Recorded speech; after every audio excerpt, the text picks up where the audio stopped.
Dahil karamihan ng mga sinalanta ng bagyong Sendong ay nasa evacuation centers, ghost town ang eksena ngayon sa ilang komunidad sa Cagayan de Oro. Kung may mga bumabalik man ang pakay nila, mga natirang ari-arian. Edison Reyes, ikwento mo.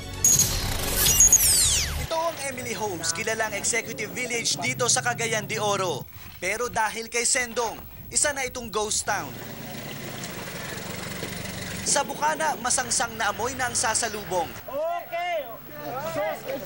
Tanging ingay ng mga sundalong abala sa clearing operation ang maririnig sa paligid. Pinapupunta kami para i-clear yung daan para yun, mapasok na ng mga relief efforts. Ang mga taga rito, lumikas na. Yung mga bumabalik nag-aabang ng kahit anong gamit na pwedeng isalba. Hindi muna. Maybe after 5 months or 6 months, paano? Kasi wala na kaming maano sa bahay namin. Sira lahat ng gamit namin. Kasi mahirap na eh. Baka bumalik na naman uli. Takot na tayo, sir. Oo, takot na, mahirap na. Sa katabing barangay naman, may ilang residenteng umusad na kahit paano para magsimulang muli. Nakilala ko dito ang 53 anyos na si Mang Junior.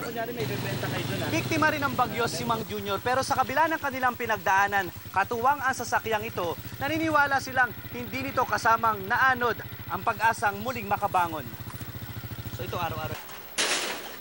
Ang mga wasak na ari-ari ang iniwan ng bagyo dito para ngayong minahan ng ginto sa mga nagbabakal at nagbabasura. Ang dating 500 na kita araw-araw sa pagbebenta ng yero at bakal, dumoble na matapos ang bagyo. Kaya ang mga tulad ni Mang Junior, tiba-tiba ang kita.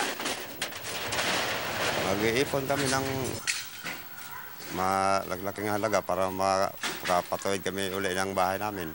Mula rito sa Cagayan de Oro, Edison Reyes, News 5.